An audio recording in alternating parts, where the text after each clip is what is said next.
que estás en el cielo, santificado sea tu nombre. Venga a nosotros tu reino.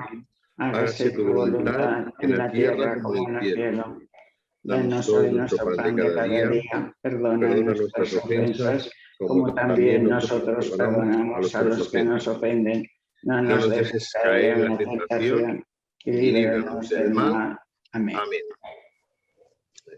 Del Hijo del Espíritu Santo. Amén. Bueno, pues hoy tenemos la tercera de las 4 sesiones, la tercera sesión sobre este cursillo que hemos llamado Ante las dudas y las crisis, la Biblia responde. La sesión de hoy es ¿para qué hace falta la Iglesia? Hemos hecho 2 anteriores. La primera fue ¿dónde está Dios? La segunda, seguir siendo cristianos, siempre con interrogantes. Esta tercera también con interrogantes. ¿Para qué hace falta la Iglesia? Que es algo que yo creo que muchas veces nos preguntan. Puede ser que incluso alguna vez nos hayamos preguntado nosotros, pero que seguro que si no, alguien nos ha preguntado, a veces con curiosidad, otras veces con interés y otras veces como reproche. ¿Para qué hace falta la Iglesia? Bien, vamos a tener, digamos que, 2 partes, 2 intervenciones. En la primera, que es lo que dice la Iglesia, vamos a ver lo que, que es lo que dice la Biblia. Vamos a ver lo que la Biblia nos dice de Jesús, de la Iglesia, de la primera comunidad cristiana, y de eso se encargará Pilar Lozano. Y después, en la segunda parte, tendremos qué es lo que podemos responder hoy también desde la Biblia, y lo haremos por medio de hablar el estar en la Iglesia o ser Iglesia, esta disyuntiva que nos puede ayudar pues también a responder a esta pregunta de ¿para qué hace falta la Iglesia? La primera parte, como os decía, la hará ahora a continuación Pilar Lozano. Para los que hayáis entrado que no la conocéis, gracias a Dios, pues desde que esa, digamos, cuando lo hacemos pues virtual, pues también entran algunas personas que igual en las presenciales no venían y que quizás pues no conozcan a Pilar. Pilar es desde que se inició Escuela de Animación Bíblica miembro, está en la comisión coordinadora de la Escuela de Animación Bíblica y además es la directora o coordinadora, la palabra no sé exactamente cuál utilizan, del Secretariado de Animación Bíblica o de Pastoral Bíblica en la diócesis de San Feliu. De por sí es digna sucesora de Javier Velasco en ese cargo. Por lo tanto, pues empezamos, Pilar, cuando quieras.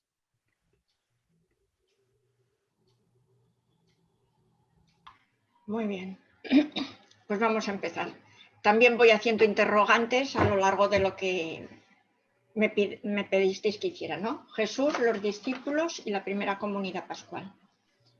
¿Quién es Jesús y qué sabemos de él? Los relatos que tenemos de la infancia de Jesús los encontramos en el Evangelio de Mateo y Lucas. Tienen poco en común, incluso en algunos puntos pueden ser contradictorios. Los padres de Jesús, en el momento de su concepción, según Lucas, dice que vivían en Nazaret y Mateo que en Belén. Mateo dice, huyeron a Egipto y marcharon luego a Nazaret. O en Lucas, hicieron un viaje de ida y vuelta de Nazaret a Belén. En ambos pasajes abundan apariciones de ángeles y sueños revelatorios que dan a la narración un tono fantástico, marcadamente distinto del resto del Evangelio. El objetivo principal de estos relatos de la infancia de Jesús es presentarlo como verdadero hombre israelita, descendiente de Abraham y David, y al mismo tiempo de Dios. En ambos relatos Jesús nace en Belén y crece en Nazaret, aunque cada uno de los relatos da una explicación distinta para combinar ambos datos.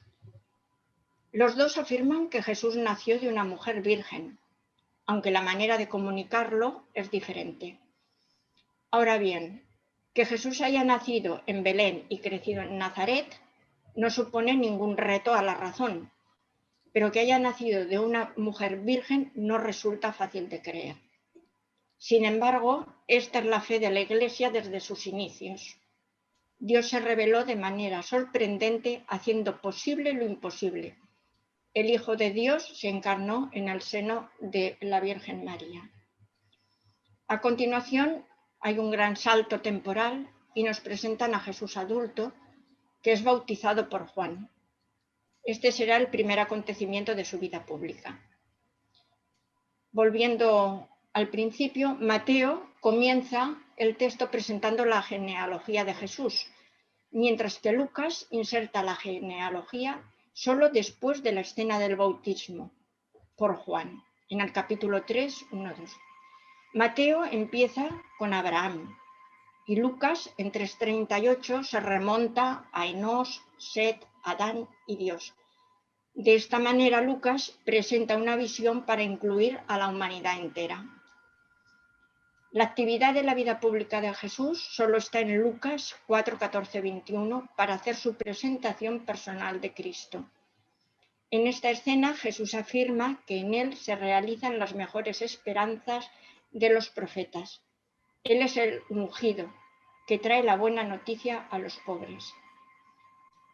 También Lucas es el único evangelista que hace un uso de la palabra Señor como título cristológico aplicado a Jesús. En el relato de Juan no hay ninguna dependencia con los relatos de Marcos, Mateo y Lucas. Mientras los sinópticos relatan una estancia de Jesús en la ciudad santa, en Juan va y viene de Galilea a Jerusalén, la segunda Galilea. Lo tenemos en 2:13, en 6:4 y en 11:55, dando a entender que su actividad pública duró unos 2 o 3 años. Hay muchos contenidos de Juan ausentes en los sinópticos, así como muchos eventos narrados por estos que no aparecen en Juan. Por ejemplo, en los sinópticos, la expulsión de los vendedores del templo ocurre el lunes antes de la pasión. En Juan sucede al inicio del ministerio público de Cristo. En los sinópticos, la última cena es una cena pascual y la crucifixión tiene lugar el día de Pascua. En Juan, Jesús muere el día anterior a la Pascua. El ministerio de Jesús lo tenemos condensado, esto es un poco interpretación mía, en el Padre Nuestro.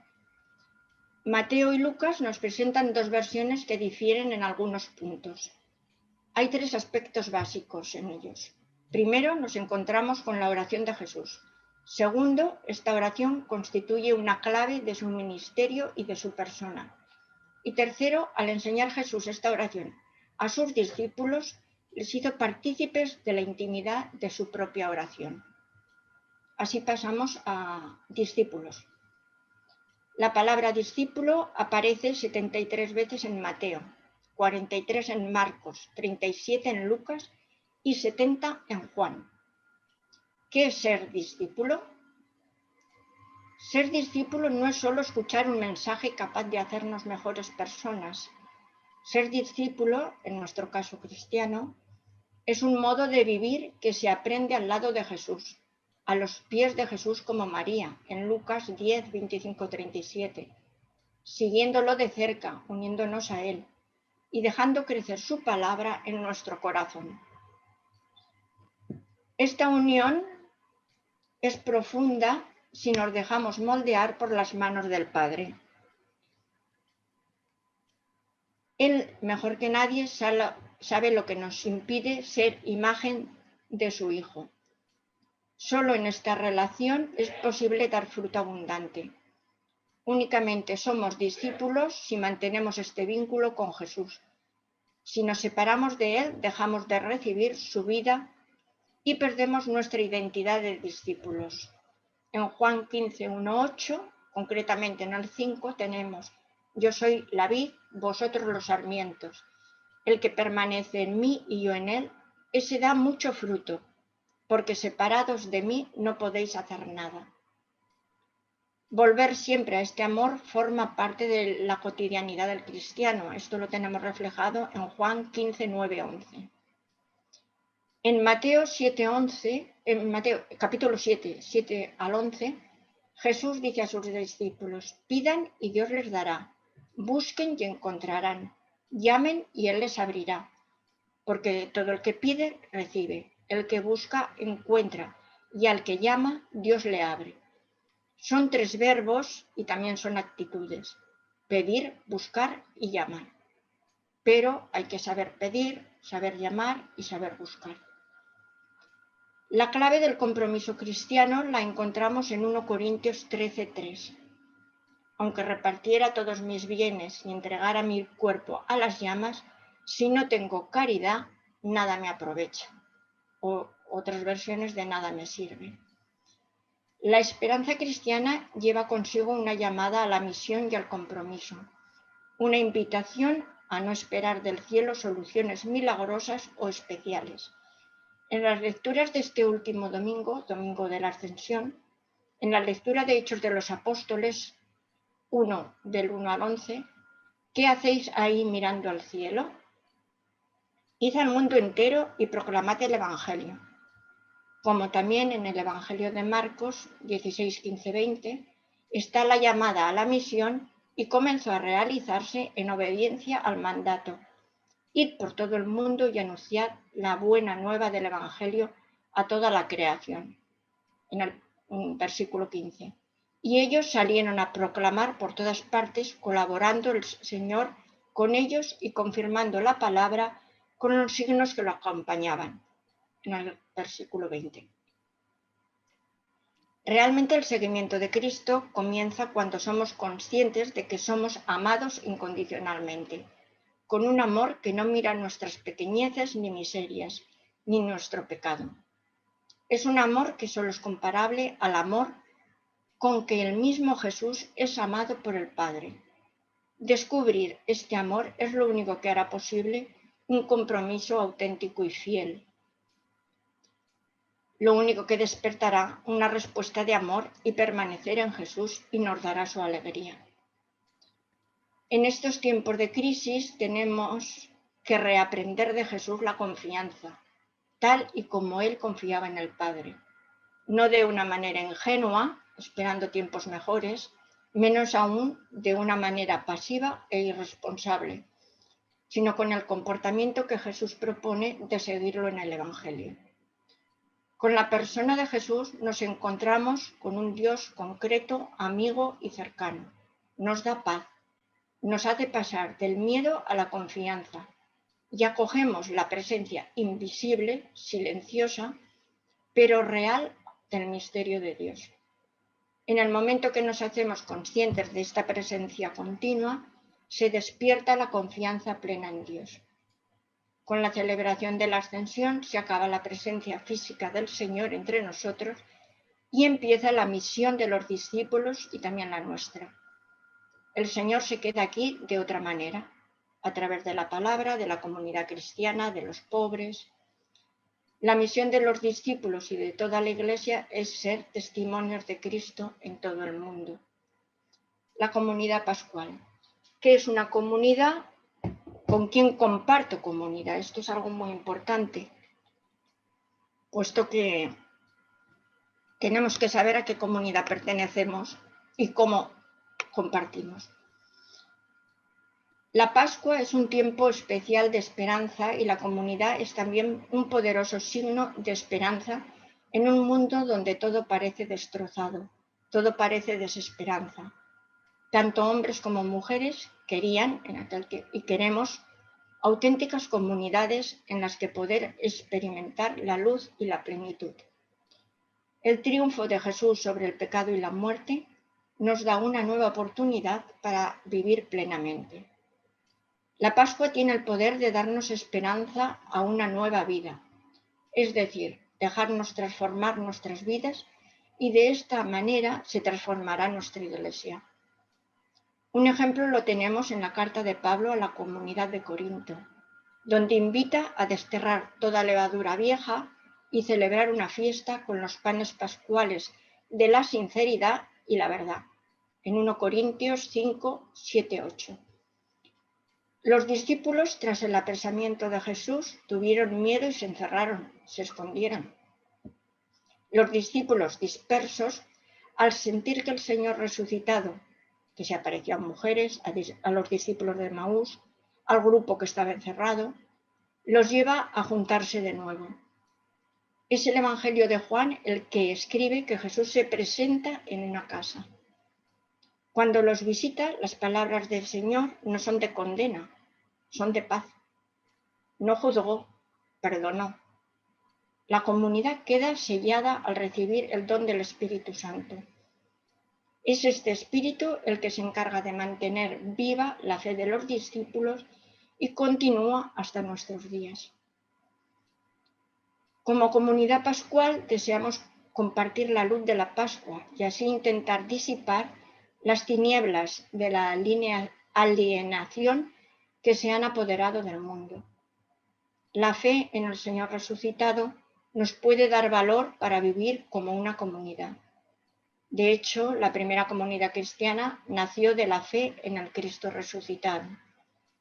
La comunidad de creyentes en Cristo es un signo de esperanza para un mundo que desea la verdadera comunión. Tenemos que hacernos conscientes de que no podemos ir solos por la vida. Los otros se convierten en mis maestros de humildad, del amor, etc. Para perseverar tenemos que ser conscientes que vamos de la mano de Jesús. Lo tenemos que sentir en todo momento.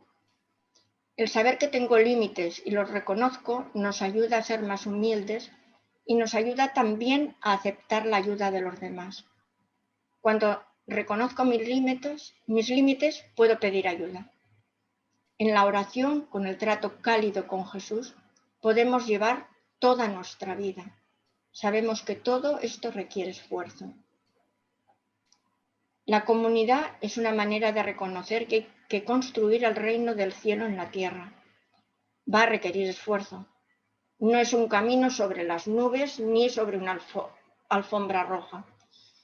Tenemos que tener en el centro la comunidad a Dios y así poder hacer pequeños cielos o reinos en la tierra. Creemos que Jesús está vivo entre nosotros y esto se manifiesta. Se expresa de manera comunitaria y las personas que forman o formamos la comunidad somos conscientes de que la mente no puede atrapar ni poseer la verdad. La verdad absoluta nadie la tiene. La verdad la tenemos que buscar y trabajar entre todas las personas, sabiéndonos escuchar y dialogando. En Jesús todos podemos recibir la auténtica vida prometida, pero esa vida se ha hecho carne y se nos comunica en la realidad humana de Cristo. Lo humano se convierte en el lugar de encuentro entre Dios y el hombre en el lugar sagrado donde Dios quiere entrar en relación con sus hijos. Hemos sido salvados en comunidad, de ahí que la primera vez que Jesús es reconocido vivo, tras haber muerto en la cruz, lo hace en presencia de la comunidad, siendo testigos los apóstoles. Este hecho es importante porque solo es posible reconocer a Jesús resucitado pasando por la comunidad, que es la Iglesia. Desde el principio, la comunidad se reunía semanalmente. Por eso es importante entender el motivo de nuestra celebración semanal en comunidad. Hay que desterrar que se trata de una costumbre adquirida con el paso del tiempo o un mero precepto eclesiástico introducido en un momento dado. Acabo diciendo que para mí, y creo que para mucha gente también, la celebración comunitaria es muy importante y siempre tiene que estar entrelazada con la vida diaria, cotidiana, para que sea fructífera.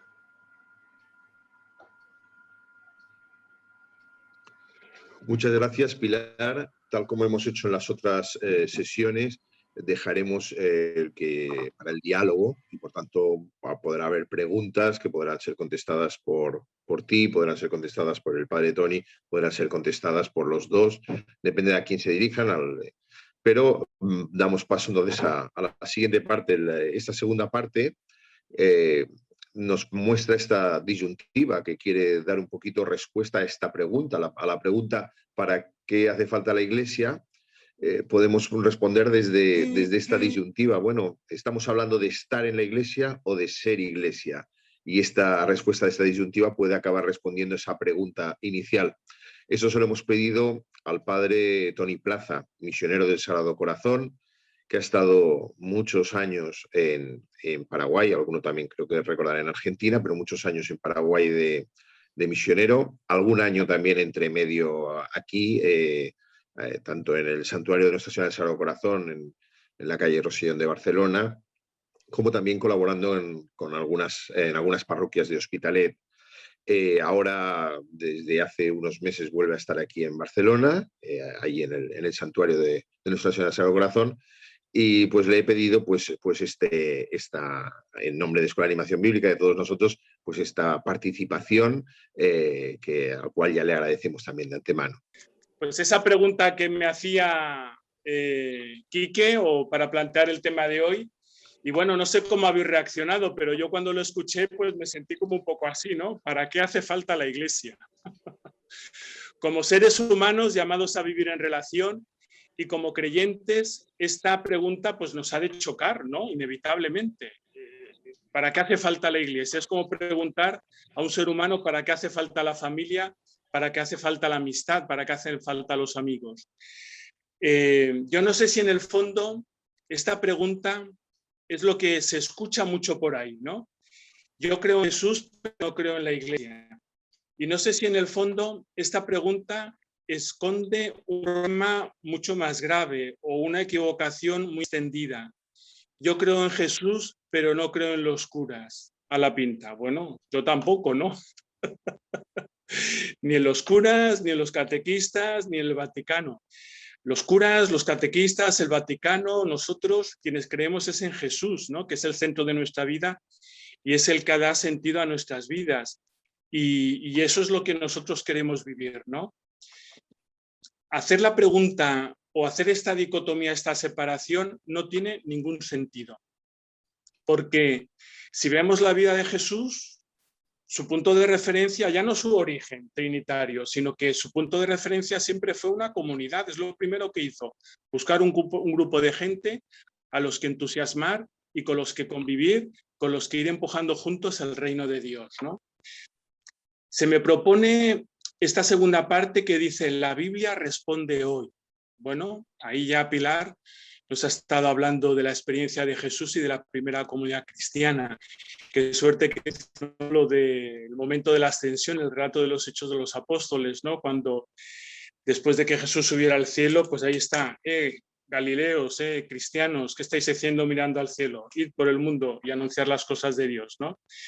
Pues yo, si consideramos la Biblia como esa experiencia de fe puesta por escrito de un pueblo, lo que quiero compartir con vosotros ahora es precisamente lo vivido, lo escuchado, lo contemplado, lo sufrido, lo esperado, lo esperanzado, lo celebrado y lo compartido con toda la gente con la que he estado haciéndolo en todo mi tiempo de ministerio, de misionero, en distintas partes de España, por aquí por Barcelona, y en Argentina muy poco y sobre todo en Paraguay los últimos 20 años. Es decir, que así como la Biblia es expresión de una vivencia de un pueblo que sentían en su vivir, pues la presencia de Dios es lo que pusieron por escrito, pues esto es lo que quiero compartir, la vida vivida, que nos habla pues de la voluntad de Dios y nos orienta en nuestro caminar. Dos ideas que responden afirmativamente a la necesidad que tenemos de la Iglesia, de la comunidad cristiana. La primera idea, quiero apoyarme en un proverbio africano que seguro que ya conocéis, habéis escuchado más de una vez, que dice así, más o menos es esta la idea. Si quieres llegar rápido, camina solo. Si quieres llegar lejos, camina en comunidad. Esto está abordadísimo, ¿no? Y esto está claro, ¿no? Si quieres llegar bien lejos, solo no vas a poder hacerlo. Con gente, con otros, pues podrás llegar muy lejos. Y también la pregunta, si en un principio de salida, si en el camino y al final vas a estar tú solo, ¿para qué moverte? Quédate quieto. Si también lo que no se trata es a dónde llegas, que es importante, ¿no? Sino sobre todo es la riqueza del caminar y con quién lo haces. No sé si vosotros seguro que lo habéis experimentado, ¿no? tienes unos planes, ¿no? Y en la medida que se van desarrollando, es decir, que vas caminando, esos planes pues van evolucionando, van cambiando, se van orientando de muchas formas. Y ahí está la riqueza de ponerte a caminar con otros, y es así donde uno puede realizarse y llegar bien lejos. Y una segunda idea que me parece importante para responder afirmativamente a la necesidad de la Iglesia, de la comunidad, es lo que leí hace poco en un libro, que no es que me haya puesto de acuerdo con la autora para hacer propaganda, pero me impactó tanto esa reflexión y esa pregunta que me ha hecho reflexionar mucho como religioso que soy también, ¿no? Y estoy hablando de este libro Susurros, de María Cristina Hinogués, cuando en Judas, o sea, es una pregunta que lanza Judas en su reflexión, es impactante. Yo cuando la escuché, como dicen en Paraguay, se me opirimbá, es decir, me puso la piel de gallina, ¿no? Y es la pregunta, si la leo tal y como dice. Judas, seguro, si la habéis leído os acordaréis. Judas decía, ¿por qué ninguno me ha detenido al salir de la fiesta de la Pascua? Esta es la pura verdad. A mí lo que pasó esa noche pascual con Judas no me vale lo del hijo de la perdición que tenía que cumplir con su misión. A mí me dejó ese vacío, ¿no? Que lo recoge muy bien ahí María Cristina con esa pregunta que decía Judas con lástima, ¿no? ¿Por qué ninguno me dijo nada al salir de esa cena pascual? Ella cita también a la teóloga Uta Ranke, que dice algo así. Ninguno de ellos, del resto de apóstoles, pareció tener iniciativa suficiente para impedir que sucediera. ¿Acaso esa pasividad no les convierte en cómplices de la misma actitud de Judas? Y eso que Jesús lo dijo bien claro, uno de vosotros me va a traicionar. Aquel a que yo dé de comer, ¿verdad? El pan, con que yo mojo el pan y se lo dé de comer, me va a traicionar. Y eso lo escucharon y lo vieron. Y ninguno hizo nada. Hay silencios que en comunidad matan el espíritu y ahogan la iniciativa. Qué interesante que los que por tanto tiempo estuvieron compartiendo con Judas y con Jesús, viviendo juntos, escuchando las palabras del Maestro y viendo los actos del Maestro, no tuvieran esa iniciativa como comunidad de decirle a Judas, Judas, ¿dónde vas? A lo mejor no hubiesen impedido nada, ¿no? Pero qué interesante cómo la comunidad puede ayudarnos a cada uno de nosotros a orientarnos en el camino. El espacio vital donde discernir nuestras vidas y nuestros compromisos es la comunidad. Nuestros pensamientos, nuestros personales, aunque sean muy buenos, muchas veces están llenos de excusas y de miedos y ven peligros. En los hermanos de comunidad encontramos el ánimo y el discernimiento para seguir adelante. Se me sigue escuchando, ¿verdad? Como yo solamente me veo a mí mismo, me siento un poco vacío. Ah, bueno. Yo me animaría, y ahí ya Pilar nos ha hablado muy bien de Jesús, que en verdad respondiéramos quién es Jesús para nosotros. Porque si solamente buscamos una respuesta intelectual, segunda persona de la Santísima Trinidad, Dios hecho hombre, o nos buscamos a lo que a los adolescentes ahora hablamos mucho desde las emociones, Jesús es amor, pero no decimos qué amor en concreto es, ¿no? ¿Cómo me ama dentro de mi dificultad o dentro de lo que estamos viviendo ahora? Pues en el fondo no estamos diciendo nada. Creer en Jesús significa creer en esa primera comunidad que Él creó, en esa primera comunidad cristiana, porque es lo que Él quiso hacer. Pudo hacer las cosas Él solo, pero no quiso hacerlas solo. Llamó, como dije al principio, a un grupo de personas para que juntos pudiéramos empujar el reino de Dios en aquella época y nosotros ahora como sus seguidores, como sus discípulos. Quizá lo que tenemos que pensar bien es que es la Iglesia. La Iglesia no somos los curas ni los catequistas. La Iglesia somos todos los bautizados que con nuestras limitaciones y con nuestros dones, dando lo mejor de nosotros mismos, con espontaneidad, con generosidad de corazón, a veces también de bolsillo, queremos pues eso, hacer realidad el reino de Dios. Y el primer grupo que eligió Jesús, pues bien duros, ¿eh? Pedro, un cabezón. Santiago y Juan, los hijos del trueno. Pero bueno, el Señor los eligió porque vio la capacidad en ellos de crecer, de aprender, de hacer las cosas mejor, y esto es lo que significa caminar en comunidad.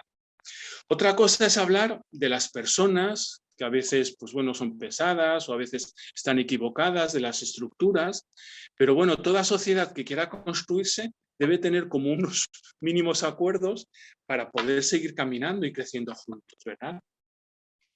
Ahora voy a compartir un poco expresiones que nos bloquean en nuestro caminar de fe y nos aíslan o nos individualizan y por lo tanto al final nos empobrecen y hace que la iglesia, que la comunidad cristiana no se enriquezca. Y esto es lo que escuchamos mucho por ahí a la gente, ¿no? A todos, no solamente a los jóvenes, también a adultos.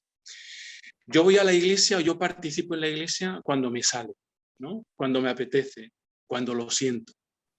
Esto no tiene nada que ver con los primeros cristianos, ¿no? Que participaban asiduamente, ¿no? A la fracción del pan, a la doctrina de los apóstoles, etcétera, etcétera. No tiene nada que ver, ¿no? Con la fuerza que tiene esa expresión asiduamente. Era una necesidad, ¿no? Que ellos sentían de dentro para seguir adelante en esa experiencia que tenían de fe. Yo creo que se confunden sentimientos con necesidades. No, en la iglesia y en la fe no va por una necesidad. Es decir, yo si tengo hambre y tengo dinero, pues bueno, voy a un almacén, compro unas galletitas, ¿verdad? Y le doy el dinero y ahí tenemos un intercambio de necesidades. Pero en la comunidad esto no se experimenta así. Creo que el amor y la experiencia de Jesús, de Dios, que Dios es amor, no es una necesidad que recibo, sino un don que ofrezco. Y lógicamente no me lo ofrezco a mí mismo, en mi casa, a gusto, sentado o como me apetece. En la medida que yo lo doy, es como crece. Dios amó tanto al mundo que envió a su Hijo al mundo. Dios me ama tanto que esa experiencia de amor me lleva a ir al mundo, a comprometerme en el mundo. El encuentro entre dos personas que se aman es lo que les ayuda a crecer. Pues en la medida que yo comparta en comunidad, porque así lo hizo Jesús, compartió su sueño del reino con un grupo de gente y trabajó y caminó con ellos por esos caminos de Galilea. Pues en la medida que yo lo haga, no solo que mi fe me crecerá, sino que mi compromiso irá mucho más adelante y tendrá cada vez más sentido. Unido a esto, esta expresión, es que la iglesia es aburrida o la misa es aburrida, como si nosotros hiciéramos las cosas porque sean divertidas, sino porque sean importantes. Esto también es un detalle a tener en cuenta. El hedonismo, el buscar el placer, el sentirme bien, eso no más, ¿no? Lo que yo recibo solamente para mí, eso al final me infantiliza y al final me limita. La fe tiene sentido cuando es comunitaria, no cuando es una fe personal, yo solamente, porque muchas veces puede ser proyección de mi propia psicología y por lo tanto ahí voy a arruino todo. Qué interesante en mi experiencia, ¿verdad? Pastoral, y eso seguro que les ha pasado a todos. Cuando te encuentras a alguien, te presentas como cura y dices, bueno, yo ya he recibido todos los sacramentos, incluso fui a un colegio de curas o de monjas, pero cuando le hablas de participar en la iglesia y de ser comunidad, es como si hablaras en chino. No lo entienden para nada, ¿no? Qué interesante también como cura, cuando pasaba más en América que aquí, ¿no? Cuando gente, pues eso, de mediana edad, 50 años, te vienen a hablar sintiendo como un vacío y recordando los tiempos de cuando eran jóvenes y participaban en la iglesia, ¿no? Yo siempre les digo, bueno, pues eso lo has dejado ahí apartado porque tú has querido, pero que las puertas siguen abiertas como para renovar y fortalecer ese espíritu, ¿no? Es decir, la necesidad de caminar juntos para llegar bien lejos y llegar con sentido. Esto lo experimenta todo el mundo, o así yo lo he visto. Pedagogía litúrgica, tercer domingo de Pascua de este año. No sé si os habéis encontrado, voy un poco rápido porque veo que se acaba el tiempo. Si os habéis encontrado con la misma sorpresa que yo me preparaba pues, para preparar la homilía, ¿no? Cómo el Evangelio no tiene nada que ver con la primera lectura de los Hechos de los Apóstoles, ni con las lecturas que escuchábamos de los Hechos de los Apóstoles. Claro, cronológicamente son diferentes. La del Evangelio era poco antes de la muerte de Jesús en la cruz, los principios del resucitado, y los Hechos de los Apóstoles ya es la experiencia de Pentecostés, ¿no? Pero pedagógicamente a mí me chocó en positivo, ¿no? Es decir, ¿cómo podemos desanimarnos, verdad? Si Jesús nos dijo que tuvo que pasar por la cruz para resucitar y ya lo hemos resucitado, ¿no? ¿Por qué se angustiaba nuestro corazón? ¿Por qué teníamos dudas? ¿Por qué lo veíamos como un fantasma? Pero hay un detalle importante que ya ahí Pilar también lo mencionó, que Jesús resucitado, discúlpenme, coincidimos con San Ignacio, que sí que se presentó a María en primer lugar, por supuesto, antes que a María Magdalena. En los ejercicios de San Ignacio aparece, ¿no? María Magdalena por esa experiencia de amistad tan profunda. Pero Jesús resucitado siempre se ha presentado en comunidad y solo cuando la comunidad hablaba de él. Sí, los discípulos de Emaús estaban hablando de lo que experimentaron ellos también cuando iban de camino, ¿eh? Eso también en familia se presentó antes de presentarse en comunidad.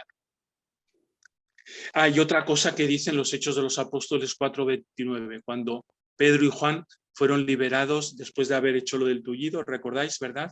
Cómo se pusieron a rezar en comunidad después de escuchar la experiencia de Pedro y de Juan. Y qué bonita oración la de la primera comunidad cristiana, que dijo, Señor, no nos libres de los problemas, ¿eh? Eso no lo pidieron en esa oración, sino danos la valentía para seguir proclamando tu palabra. Solo en comunidades como encontramos la fuerza y la sabiduría para seguir adelante.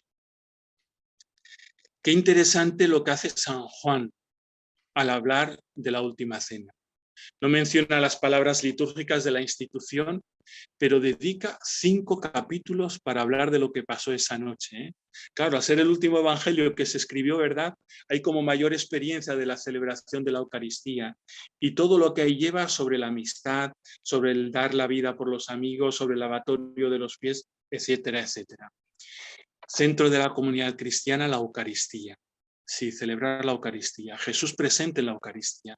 No nos deja solos, Él está ahí. Pero no en la Eucaristía que digo de adoración, ir ante el Santísimo y ponernos en la oración, sino la Eucaristía celebrada en la comunidad y Él en medio, tal y como Él lo dijo, para 2 ideas.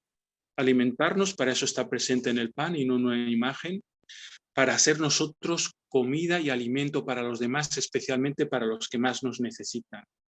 Y lo que está claro, comer un mismo pan nos une como familia, nos une como comunidad. Cuando yo iba ahí por Paraguay, ¿no? Y entraba en una casa y veía que uno estaba comiendo en el comedor, otro debajo del mango, debajo de un árbol, ¿no? Otro escuchando música, la mujer en la cocina, ahí veías que había separación, no había comunidad, ¿no?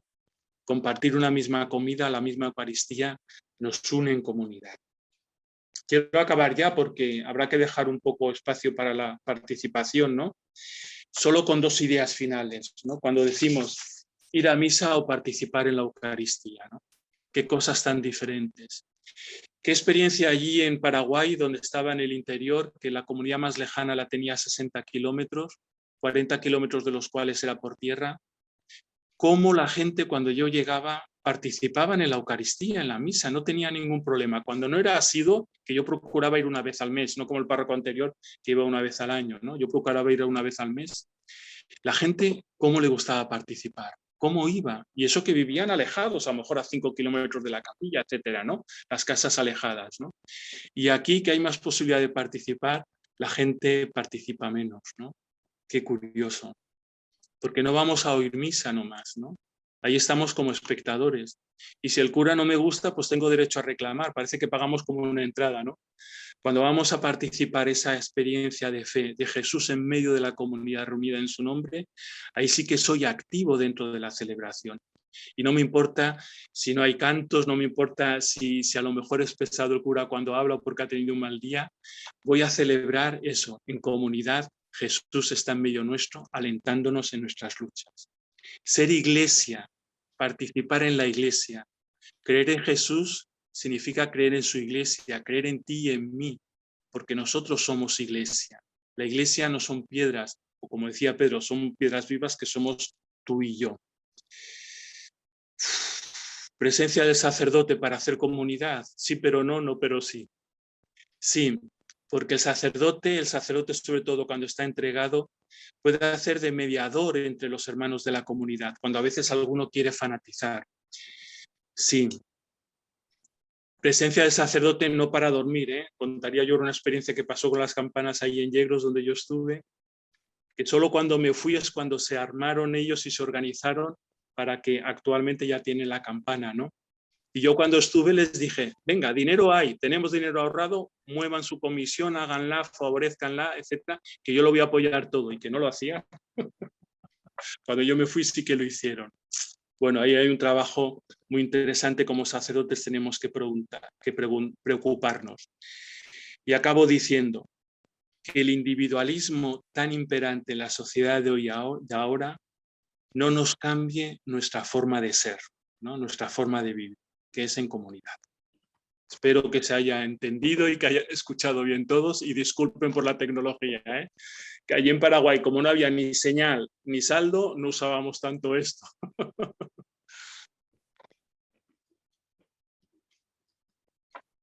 Muchísimas gracias, Tony. Se te ha oído de maravilla, visto y oído. Yo al menos, y yo también lo estoy haciendo con un móvil, con lo cual solo te veía a ti, no veo a los demás. Veré a cada uno si alguno habla. Bien, llega el momento de la posibilidad del diálogo. Preguntas, dudas, aportaciones, porque aquí se trata de que al final podemos complementar entre todos. Aquello que se pregunte o se comente, pues depende de, pues pueden o Pilar o Tony, pues también pues, responder si es que hay algo pues, a lo que responder. Tenemos unos minutos, no muchos, pero algunos para eso, para poder hacer algo de comentario. ¿Quién? Yo no os veo, pero el que se atreva, que empiece. Venga, me lanzo yo. Soy Enrique. Tony, me ha gustado mucho este sentido comunitario que tú dices, de la vivencia del seguimiento del Señor. Me parece extraordinario, porque hoy en día aquí, en nuestra sociedad, hemos perdido ese sentido de comunidad. Lo he explicado alguna vez lo he explicado. Hace años, hace tiempo, Mosén Xavier nos estaba dando una misa el domingo y, por resumir, dijo: siempre observo que tenéis la costumbre de sentaros más o menos en los mismos sitios, ¿vale? Y a vuestra derecha, a vuestra izquierda y delante y detrás, generalmente están las mismas personas. ¿Le habéis preguntado cómo se llama? ¿Quién es? ¿Qué hacen? Si son familia, matrimonio, amigos, yo qué sé, ¿vale? Nos quedamos parados toda la iglesia. Dijo: por favor, saludar al que tenéis al lado, que lo estáis viendo durante años, seguramente, y lo único que sabéis es que es morena, es rubia, o el señor es alto o delgado. Nos quedamos parados, de verdad. Y yo le dije: ¿cuánta razón tienes? Delante de mí, muchos domingos, no todos, se sienta la misma familia, pero no sé absolutamente nada de ellos. Este sentido comunitario se nos ha perdido, ¿eh? Y soy el primer responsable, seguramente por nuestro egoísmo, ¿eh? Pero me ha gustado mucho esta perspectiva, esta visión comunitaria. Y dos, simplemente como comentario, y que se me entienda, como comentario. Pilar, cuando has dicho que María era virgen, hoy en día, y hay muchos traductores del texto de Isaías, que el texto en hebreo es verdad que se puede tener esta opción, pero realmente la mayoría dice y nacerá de una joven, Se entiende, se entiende. En nuestra época habría que matizarlo y me callo. Pero en aquella época se entendía que una joven era virgen porque no estaba casada. Nosotros, con muy buena fe, cuidado, con muy buena fe hemos hecho una traslación de una virginidad sexual, ¿vale? Fisiológica. Y no tiene nada que ver, no tiene nada que ver. No estoy diciendo que María, a ver si se me entiende, cuidado, no, ahora empezamos a decir, es que está diciendo otras cosas. No, pero que la virginidad fisiológica puede o no puede acompañar, pero en este caso la joven sigue siendo virgen. Porque si nos castigamos a la mujer, la penalizamos por el hecho de ser mujer. Una mujer, no vamos ahora a hablar y ya somos mayorcitos, puede perder la virginidad accidentalmente o por lo que sea, por una operación, por lo que sea, ¿vale? Pero a veces lo hemos sexuado demasiado. Evidentemente que María era, por designio de Dios, la bienaventurada. Y tuvo Jesús, por decirlo así, y esto ya es cosa mía, el único hijo que tuvo, ¿no? El elegido, ¿vale? El Mesías. Pero a veces remarcamos demasiado la parte fisiológica cuando lo importante es lo otro, por cambiarlo de otra manera. Yo soy un pecador, pero yo sé que Dios me quiere. Aunque sea el pecador más grande de este mundo, pues yo sé que el Señor me quiere y no es incoherencia de Él, es incoherencia mía, ¿eh? No. Gracias. Bueno, yo, respecto a esto, en el texto hebreo dice al-mag, que quiere decir joven, sin más. El problema vino con la Septuaginta, que lo tradujo por paternos, que quiere decir mujer joven soltera. Automáticamente esto se interpretó que tenía que ser virgen. Entonces, claro, pero bueno, esto ya es un problema de traducciones, porque esto realmente donde aparece es lo de alma, lo de mujer joven, es cuando Ahaz le pide a Dios tener un hijo, ¿no? Porque no lo tenían y en aquel momento era una deshonra. Pero bueno. Yo os quería decir que hay una palabra que ahora está en desuso y que está a medio camino entre joven y virgen o entre virgen y joven y que muchas veces se ha utilizado referido a María, referido a las jóvenes vírgenes, que es la palabra doncella. Seguramente las palabras joven y virgen parece que una solo tiene un aspecto de edad y la otra solo tiene un aspecto fisiológico. Sin embargo, la palabra doncella sumaba estas dos. No estoy diciendo que utilicemos esta palabra porque sé que está en desuso y si ahora tú vas a un adolescente y le dices doncella, te mira como pensando que has caído de... Lo único que vengo a decir es que en la expresión teológica intenta aunar los dos conceptos porque sabemos que María era joven y porque creemos que María es virgen. Más allá de cuando hablamos de la virginidad de María no hablamos de una membrana que se pueda romper por cualquier situación. Estamos hablando de toda una disposición del corazón, de la vida, completamente integral, de la persona que no se mueve en una diferencia material o espiritual, sino que es una persona integral, toda ella, toda entregada a Dios. Esto es por lo que quiere decir realmente el dogma de la virginidad de María. Y lo único que digo es que quizás en esa expresión doncella podemos encontrar estas dos expresiones sumadas, joven y virgen. Yo únicamente lo he remarcado para enlazar entre la fe de la Iglesia desde sus inicios, para nada más, ¿eh? Porque yo soy muy consciente de lo de joven. Joan, has levantado la mano. A mí me han gustado muchísimo las dos exposiciones. La primera tuya, Pilar, la segunda del padre Tony. Y me han gustado dos preguntas. Una tuya, que es ¿con qué comparto comunidad?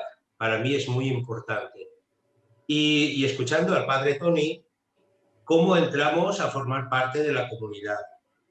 Si entramos a formar parte de la comunidad a través del bautismo, seremos comunidad toda la trayectoria en que vivamos ese bautismo.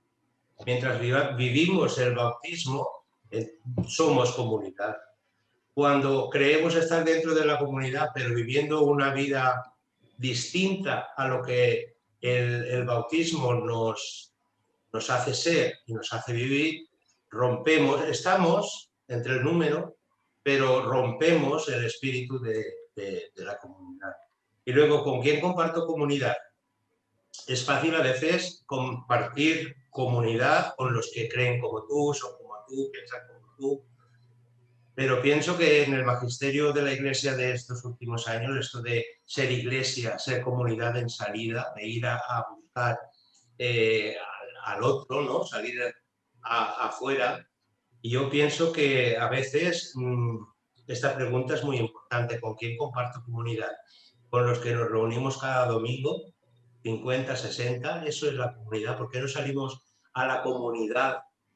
A buscar ser comunidad a los que no vienen. Para mí eso es prácticamente la predicación del Evangelio. Jesús envía a su comunidad, al mundo entero, a hacer al mundo comunidad, para que entre en la comunidad. Yo recuerdo cuando era pequeño, las calles donde yo me crié eran auténticas comunidades de vecinos.